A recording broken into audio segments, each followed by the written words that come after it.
Bago ko magsugod, ako ang imbitahon ang ato ang mga ginikanan ug ato ang mga kaigsuonan diri sa kawayan nga basin ganahan mo musulod kay naa mo sa ilalom sa ulan. To our very special guests, the Chinese Embassy Deputy Chief of Mission, Mr. Zhu Zhong, the President of the Filipino-Chinese Youth Committee, Mr. Steve Chua, sa ako ang mga kauban sa panilibihan sa ato ang mga kaigsuunan, ipamunahan ni Mayor Edgar Condor, sa ato ang Vice Mayor, sa ato ang mga sangguniang bayan. Yes. Pero soon, city. Tingnan na si Mayor. Na sana daw ay magdilang anghel, ang ato ang bisita na mahimo ng Kawayan City, ang municipality of Kawayan. Ang ayan ra, mahimong syudad. Sa ato ang mga dating kauban sa Department of Education, sa ato ang mga estudyante, mga ginikanan, mga lumulupyo dinhi sa barangay ug dinhi sa Kawayan. Assalamualaikum warahmatullahi wabarakatuh. Madayaw, umayong adlaw kaninyong tanan. Magandang araw sa inyong lahat. Good day to everyone. Unahon una nato ang pagpasalamat sa Ginoo sa bagong tuig na gihatag sa atong iampo nga ang bagong tuig magdala og kalinaw kalambuan sa ato ang nasod. Nahanglan nato pirmi iampo kada adlaw ang ato ang nasod nga makatagamtam na gyud ta ug tinuod nga kalinaw ug kalambuan dili lang para sa nasod kundi sa mga personal na kinabuhi sa atong mga kaigsuonang Pilipino. Magpasalamat ta sa Ginoo niing adlawan ani na gihatag niya sa ato para kita magtapok sa turnover sa ato ang basketball gym o covered court dinhi sa Villahermosa Elementary School. First, we'd like to thank God. Second, we'd like to thank our generous partners, the Embassy of the People's Republic of China, and of course, the Filipino-Chinese Youth Committee, because they recognize that education does not only happen inside the classrooms, but it also happens in safe spaces like this covered court, where the children and the parents and the Department of Education personnel can conduct physical activities that they are sheltered from the weather. Sama ni ani nga ito ang ibuhat karon na nakabuhat ang programa nga bisan pa nagpadayon ang ulan sa iyahang kalipay. Nagpadayon po ng ato ang kalipay dinhi sa ato ang turnover. And of course, we thank them as well for their recognition of the importance of sports in the life of a student. Kay bawa mo nga ako ang anak, mahilig siya og basketball. He's 12 years old, pero nagsugod ang iyang pagdula og basketball at 4 years old. Wala man mi court sa amo ang balay, pero ang ako ang bana mahilig og basketball.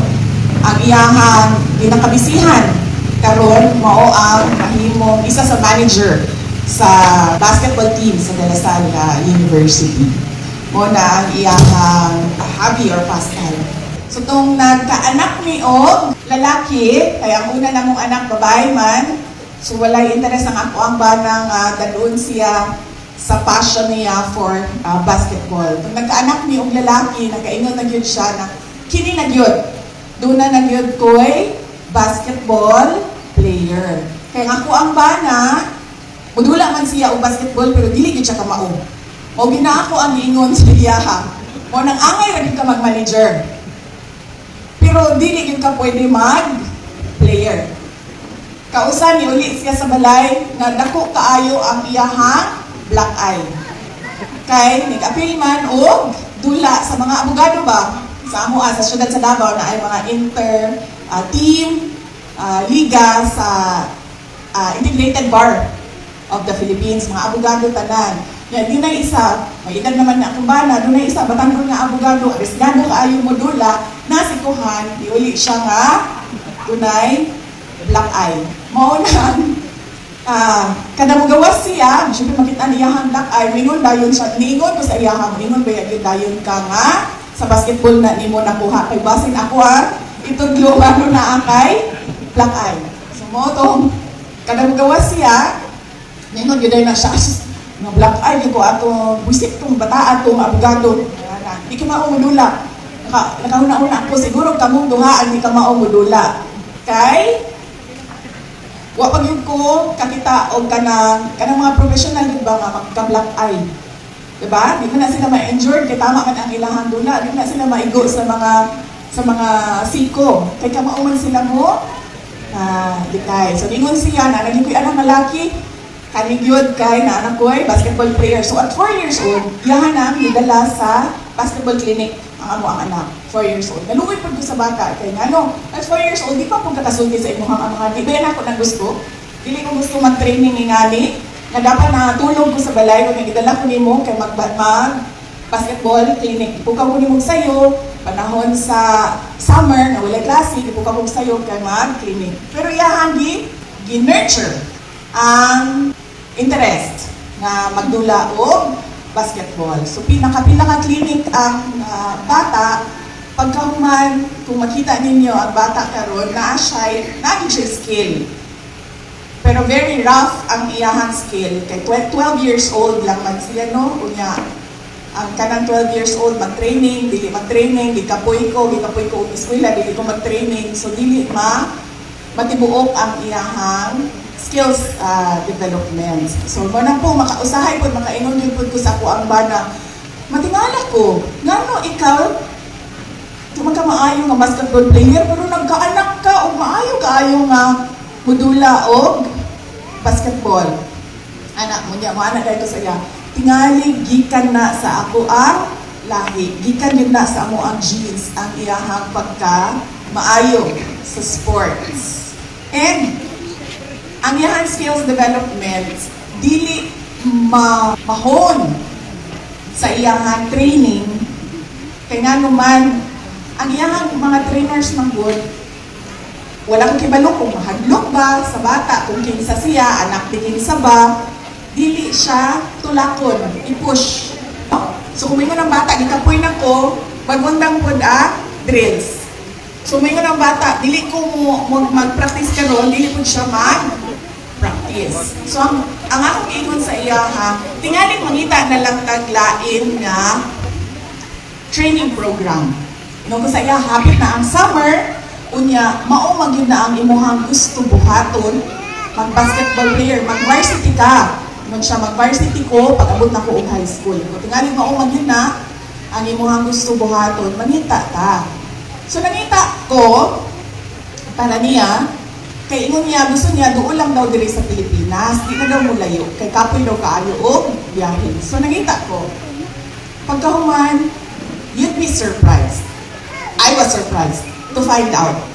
Kinsa ang pinakamaayo sa basketball? Pag naano niya kinsa? Philippines. Philippines ang #1 sa Southeast Asia basketball.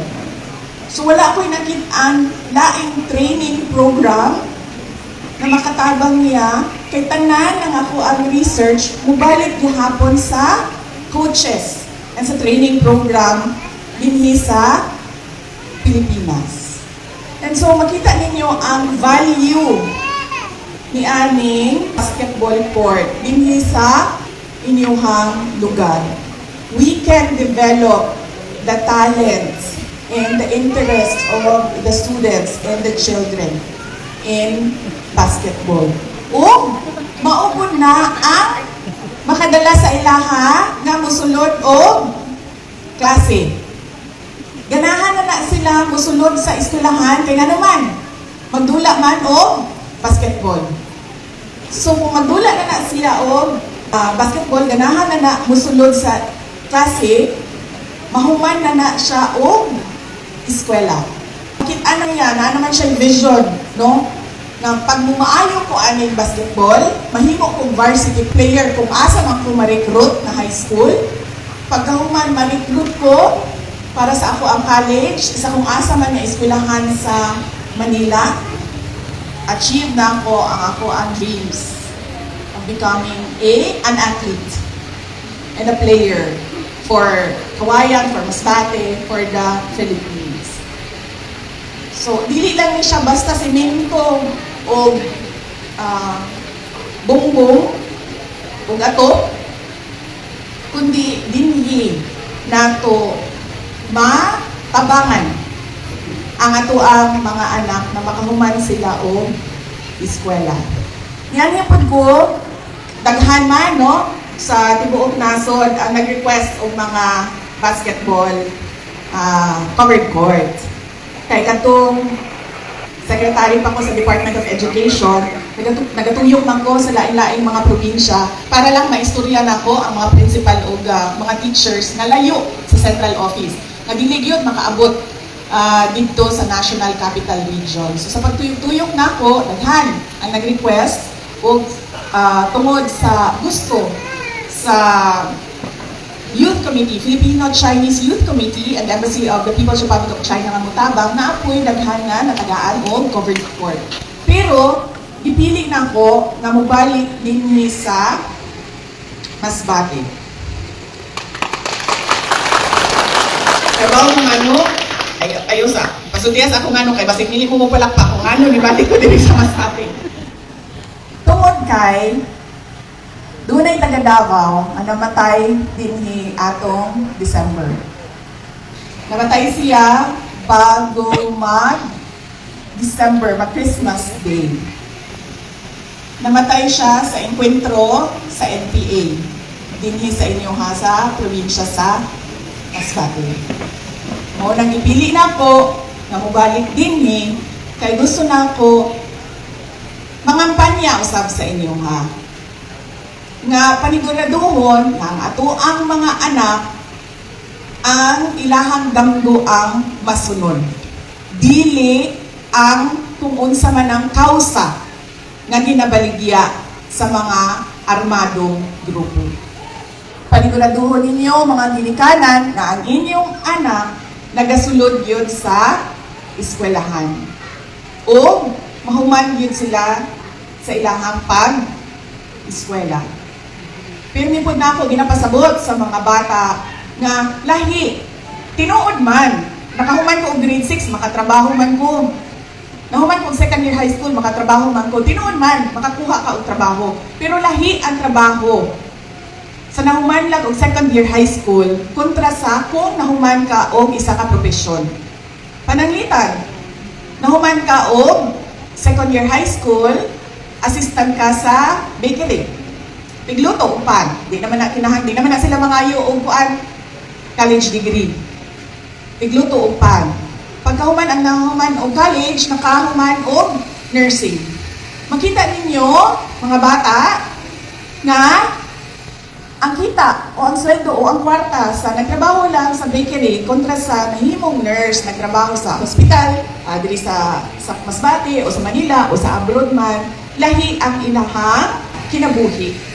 Kay makaginhawa man sila ang kanang mga nahuman o college degree, makaginhawa sila tungod kay regular man ang ilahang trabaho. Sa ato ang mga mahal nga estudyante, permitin niyo yung madungog sa inyong mga ginikanan. Di ba mo na inyong ginikanan kinahanglan magtarong o eskwela para sige, raise your hand daw isa kay para madungog nato ang tubag o klaro. Magtarong og eskwela man. Pwede naman magtarong, kato mo ang silingan, mo ito nagtarong, okay naman siya, buhi naman siya gihapon. Kaya nga kinahanglan magtarong og eskwela. Ano daw? Yes, para matupad ang mga pangarap. Tagalog, mali sila. Ay, mali tingala ko ano. Ano mali sila di man. Muna po man kasabot sa ako Tagalog dahil sila. O, paano matupad ang pangarap kung ikaw ay nag-aral ng maayos? Paano natutupad ang pangarap? Anong nangyayari kapag ikaw ay nag-aral ng mabuti? Balik na si Sia. Sige. Paunsa man, makapot ninyo ang inyong hangdamgo, pinaagi sa inyong pagtuon og tarong. Paunsa man na siya mahitabo.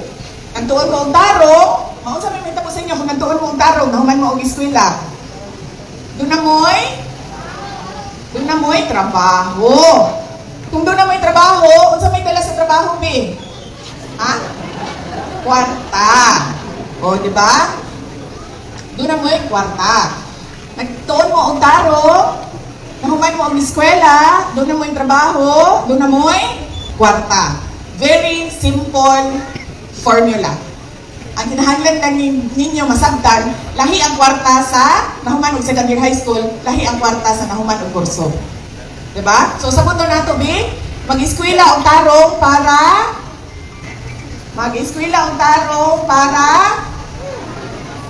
makahuman og eskwela aron dunay para okay. And sa sidelines, magdula og basketball. Yes. Sa sidelines lang nga. Kay basin unya, musulod abi sa inahan, musulod og eskwelahan, wala di ay naadi dinhi nagsige og dula og basketball, wala na pud di ay musulod dito sa classroom. So mao na siya ang rason kung ano malipayon ko nga nakabisita ko balik dinhi sa inyong probinsya. This is my third time in Masbate. Pero makasubo ang rason kung ano gipili nako ang Masbate sa kadaghan sa amo ang mga turnover. Tungod kay gusto nako usabon sa inyo ang kampanya na kinahanglan ilayo gyud ang mga bata sa mga dautan nga motibo o tinguha sa mga armadong grupo. Kaya nga naman, masayang ang ilahang kinabuhi.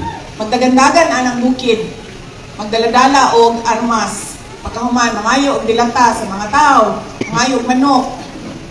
Ana, dagandagan din masayang ang ilahang kinabuhi. Pwede pa ni nato sila mamahimong mga champion athletes. Pwede pa ni nato sila mamahimong mga doktor. Kulang kaayo ang doktor ang Masbate. Pwede pa ni nato sila mahimong mga future teachers. Kay mag-retire magina kadugayan ang ato ang mga maestra. So daghan pa kaayo og potensyal, dako pa kaayo og potensyal ang mga bata. Di ta mosugot nga naay mosulod sa ato ang komunidad nga magdala og kagubot. Kay ang dalan padulong sa kalambuan magsugod sa peace o kalinaw. Kinahanglan masabtan nato ng tanan para kita pud tanan magduman-duman pud ta og lakaw sa dalan sa kalinaw. Para sa ato ang especially sa kitang mga ginikanan o kitang mga naa sa gobyerno para sa mga musunod na henerasyon, para sa atong mga anak, para sa ato ang mga estudyante. Kining adlaw ni dili ni ato ang adlaw. Kay hapit na ta mahuman sa ato ang biyahe sa kinabuhi. 28 years old na baya ko. Hapit na mahuman. Sila magsugod pa lang. So paniguraduhon nato na nindot ang ilahang, nindot maayos-ayos kapsay ang ilahang pagbiyahe niining ato ang kalibutan. Usabon nako, we would like to thank our very generous partners, the People's Republic of China Embassy and the Filipino-Chinese Youth Committee. Thank you very much for doing this for the Filipino children and youth. And of course, excited ko na kining ato ang venue mamahimo isa sa mga playing venues no sa umaabot na basketball tournament, provincial basketball tournament. And ako ang i-congratulate ang ato ang mayor, pinakamamahal na mayor Edgar Condor sa iyahang nagmalampuson nga State of the Municipality Address kaganinang Buritan. Hindi naman ko nahibaw god nga magsoma si mayor. Kaya kung nahibaw pa ko sa iyo, nag-abot mi dinhi og sayo. Kay ang flight ko na mo kaganinang buntag niabot pud siya og alas 7 sa buntag. Pero puhon Mayor, kasi makadawat ko og invitation sa SOPA, State of the Provincial Address. Diba? Wala may limit sa damgo, mapwede na ito buhaton. Sa muna ko ang ako ang kalipay o pagpasalamat kaninyong tanan. Una, ang pagpasalamat na ako sa inyong padayon na suporta ang pagsalig sa Sina, sa Vice Presidente, kauban ang ako ang mga colleagues sa Office of the Vice President. Doon nabiyak ni Kuan, satellite office sa Legazpi, sa lugar ni Kuan. Nalantaan natin, uuras. Na namin satellite office sa Legazpi City. Ang ilangan gina-cover is the entire Bicol region. O gikan po sa ang pamilya, kay dating Pangulong Rodrigo Duterte, nagpasalamat kami sa inyong pag-ampo para kaniya o padayon na suporta para kaniya o sa inyong tanan. Sa muna ko, daghan kayong salamat, malipayon ko na nakauban na mo karamadan. Thank you very much for your invaluable support and encouragement. Ladies and gentlemen, our Republic of the Philippines Vice President, Honorable Sara C. Duterte. At this moment, we will request to rise for the crowd shot.